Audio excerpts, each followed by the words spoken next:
ಒಂದು ದಿವಸ ಕೃಷ್ಣ ಮತ್ತೆ ಅರ್ಜುನ ಹೀಗೆ ಬೀದಿಲಿ ನಡ್ಕೊಂಡು ಹೋಗ್ತಿರ್ಬೇಕಾದ್ರೆ ಒಬ್ಬ ಭಿಕ್ಷುಕನನ್ನ ನೋಡ್ತಾರೆ. ಸೊ ಅರ್ಜುನ ಕೃಷ್ಣನಿಗೆ ಕೇಳ್ತಾನಂತೆ, ಅಲ್ಲ ಪ್ರಭು, ಇವ್ರನ್ನ ಯಾಕೆ ಇಷ್ಟು ಬಡವನಾಗಿ ಮಾಡ್ಬಿಡಿದ್ಯಾ?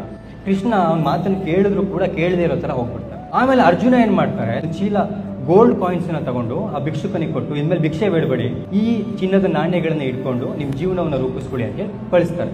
ಭಿಕ್ಷುಕ ಅದನ್ನ ಇಸ್ಕೊಂಡು ಖುಷಿಯಾಗಿ ನಾನು ನಿಮ್ಮಲ್ಲಿ ಚೆನ್ನಾಗಿರ್ಬೋದು, ನನ್ನ ಜೀವನ ಸೆಟ್ಲ್ ಆಯ್ತು ಅಂತ ಹೋಗ್ತಿರ್ಬೇಕಾದ್ರೆ ಮನೆಗೆ ಒಬ್ಬ ಕಳ್ಳ ಬಂದು ಅದನ್ನ ಕಸ್ಕೊಂಡು ಹೊಡೋಗ್ಬಿಡ್ತಾನೆ. ಬೇಜಾರಾಗಿ ಮತ್ತೆ ಮಾರನೇ ದಿನ ಹೀಗೆ ಭಿಕ್ಷೆ ಬೇಡ್ಕೊಂಡು ಹೋಗ್ತಿರ್ಬೇಕಾದ್ರೆ ಮತ್ತೆ ಅರ್ಜುನ ಕೃಷ್ಣ ಸಿಗ್ತಾನೆ. ಅವಾಗ ಅರ್ಜುನ ಕೇಳ್ತಾನೆ, ನೆನ್ನೆ ಅಷ್ಟೆಲ್ಲ ಸಂಪತ್ತು ಕೊಟ್ಟಿದ್ದೀನಿ, ಮತ್ತೆ ಭಿಕ್ಷೆ ಬೇಡ್ತಿದ್ಯಲ್ಲಪ್ಪ, ಯಾಕೆ ಅಂತ ಕೇಳಿದಾಗ ಹಿಂಗೊಬ್ಬ ಕಳ್ಳ ಕಿತ್ಕೊಂಡು ಹೋದ. ಅವಾಗ ಅರ್ಜುನ ತನ್ನ ಒಂದು ಬೆರಳಲ್ಲಿದ್ದಂಥ ಒಂದು ವಜ್ರದ ಉಂಗುರವನ್ನು ತೆಗೆದು ಹೇಳ್ತಂತೆ, ಇದು ಅದಕ್ಕಿಂತ ತುಂಬಾ ಬೆಲೆ ಬಾಳುತ್ತಿದ್ದು, ಇದನ್ನ ಇಟ್ಕೊಂಡು ನಿನ್ನ ಜೀವನವನ್ನ ರೂಪಿಸ್ಕೋ, ಇನ್ಮೇಲೆ ಭಿಕ್ಷೆ ಬೇಡಬೇಡ. ಸರಿ ಅಂತ ಅವ್ನು ತುಂಬಾ ಖುಷಿಲಿ ಇನ್ಮೇಲೆ ಜೀವನ ಸೆಟ್ಲ್ ಆಯಿತು ಅಂತ ಮನೆಗೆ ತಗೊಂಡೋಗಿ ಯಾರೂ ಕಾಣದೇ ಇರೋ ಥರ ಒಂದು ಮಡಕೆ ಒಳಗಡೆ ಅದನ್ನ ಬಚ್ಚಿಡ್ತಾನೆ. ಅವ್ನು ಬೆಳಿಗ್ಗೆ ಏಳೋದ್ರೊಳಗಡೆ ಅವ್ನ ಹೆಂಡತಿಯ ಮಡಕೆ ತಗೊಂಡು ನೀರು ತುಂಬಕ್ಕೆ ಅಂತ ಕೆರೆಗೆ ಹೋಗ್ತಾಳೆ. ಅವಳಿಗೆ ಗೊತ್ತಿಲ್ಲ ಅದ್ರ ವಜ್ರ ಇದೆ ಅಂತ. ಕೆರೆಗೆ ಹೋಗ್ತಾಳೆ, ನೀರು ತುಂಬ್ತಿರ್ಬೇಕಾದ್ರೆ ಆ ವಜ್ರದ ಉಂಗುರ ನೀರಲ್ಲಿ ಕೆರೆಯಲ್ಲಿ ಬಿದ್ದುಬಿಡುತ್ತೆ. ಸೊ ಮತ್ತೆ ಅವ್ನು ಭಿಕ್ಷೆ ಬಿಡಕ್ಕೆ ಹೋಗ್ತಾನೆ, ಎಲ್ಲೋ ಕಳೆದೋಯ್ತು ಅಂತ. ಮತ್ತೆ ಅರ್ಜುನ ಸಿಕ್ಕಾಗ ಹಿಂಗಾಯ್ತು ಸ್ವಾಮಿ, ಎಲ್ಲೋ ಕಳೆದೋಯ್ತು ಅಂದಾಗ ಅರ್ಜುನ ಅವತ್ತು ಅವನ ಹತ್ರ ಏನೂ ಇರೋದಿಲ್ಲ, 2 ನಾಣ್ಯಗಳನ್ನ ಕೊಟ್ಟು, ಇದನ್ನ ಇಟ್ಕೊಳ್ಳಪ್ಪ ಸದ್ಯಕ್ಕೆ, ಇವತ್ತು ನನ್ನ ಹತ್ರ ಏನಿಲ್ಲ ಅಂತೇಳಿ ಅಷ್ಟು ಕೊಟ್ಟು ಹೋಗ್ತಾನೆ. ಅವನ 2 ನಾಣ್ಯಗಳನ್ನ ಇಟ್ಕೊಂಡು ಇದ್ರಲ್ಲಿ ಏನು ಬರುತ್ತೆ, ಇದ್ರ ನನ್ನ ಲೈಫ್ ಸೆಟ್ಲ್ ಆಗುತ್ತೆ ಅಂತ ಹೇಳ್ಕೊಂಡು ಬೇಜಾರಲ್ಲಿ ಹೋಗ್ತಿರ್ಬೇಕಾದ್ರೆ ಅಲ್ಲೊಬ್ಬ ಮೀನು ಮಾರೋನು ಬರ್ತಿರ್ತಾನೆ ಮೀನು ಇಟ್ಕೊಂಡು. ಅದರಲ್ಲಿ ಒಂದು ಮೀನು ಇನ್ನು ಜೀವ ಇರುತ್ತೆ, ಅದಿನ್ನು ಓದಾಡ್ತಿರುತ್ತೆ. ಸೊ ಅವನೇನು ಅನ್ಕೊಂತಾನೆ, ಅಟ್ಲೀಸ್ಟ್ ಆ ಮೀನಿಗಾದ್ರೂ ಒಂದು ಜೀವ ಕೊಡ್ಸೋಣ ಅಂತ ಹೇಳ್ಬಿಟ್ಟು ಆ 2 ನಾಣ್ಯಗಳನ್ನ ಕೊಟ್ಟು ಆ ಮೀನನ್ನ ತಗೊಂಡು ಇನ್ನೇನು ಕೆರೆಗೆ ಬಿಡಬೇಕು, ಆ ಮೀನಿನ ಬಾಯಿಂದ ವಜ್ರದ ಉಂಗುರ ಸಿಗುತ್ತೆ.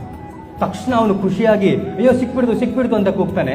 ಅಲ್ಲೇ ಹಿಂದೆ ಆ ಯಾರು ಕಳ್ಳ ಅವನು ಚಿನ್ನದ ನಾಣ್ಯಗಳನ್ನ ಎತ್ಕೊಂಡು ಹೋಗಿದ್ದಲ್ಲ ಅವನು ಹೋಗ್ತಿರ್ತಾನೆ.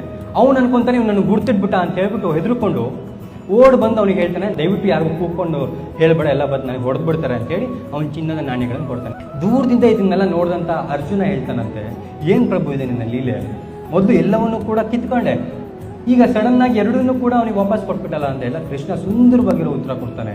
ನೀನು ಮೊದಲು ಚಿನ್ನದ ನಾಣ್ಯಗಳನ್ನು ಕೊಟ್ಟಾಗ ಅವನು ತನ್ನ ಬಗ್ಗೆ ಯೋಚನೆ ಮಾಡ್ದ, ಸೊ ಅದನ್ನು ಕಳ್ಕೊಂಡ. ನೀನು ವಜ್ರದ ಒಂದು ಉಂಗುರವನ್ನು ಕೊಟ್ಟಾಗಲೂ ಅವನು ತನ್ನ ಬಗ್ಗೆ ಯೋಚನೆ ಮಾಡ್ದ, ಅದನ್ನು ಕೂಡ ಕಳ್ಕೊಂಡ.